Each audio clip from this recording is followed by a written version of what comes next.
Itt a kis folyó, és a nagy kérdés, hogy hol van az esztergomi lakatfal. Hát a kis folyó partján, a Kis-Duna sétánynál, ha eljövünk az úgynevezett Matyasovszky bástyához, ami itt van, mégpedig, hát a régieknek úgy mondom, hogy az egykori volánszálló és a jelenlegi papipari kollégium, ahogy viccesen mondjuk, mellett.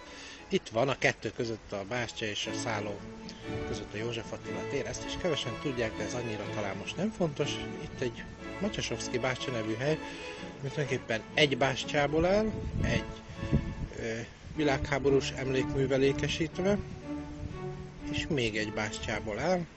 Amazon a szélén, ott pedig ugye Bálint úrfi emléktáblája olvasható.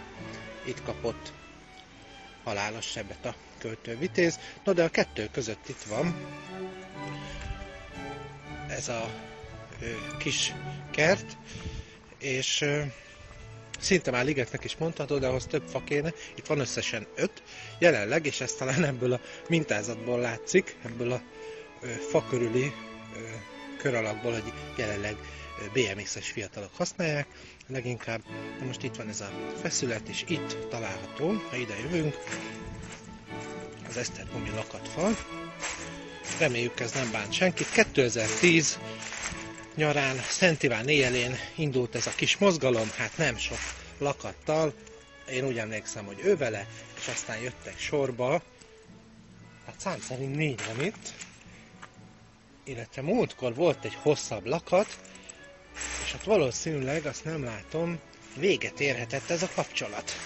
Ugyanis, ha ide valaki fölteszi a lakatot szerelmes párjával együtt, akkor lelakatolja, megpecsételi azt a kapcsolatot itt Esztergom városában, ezen a szép helyen.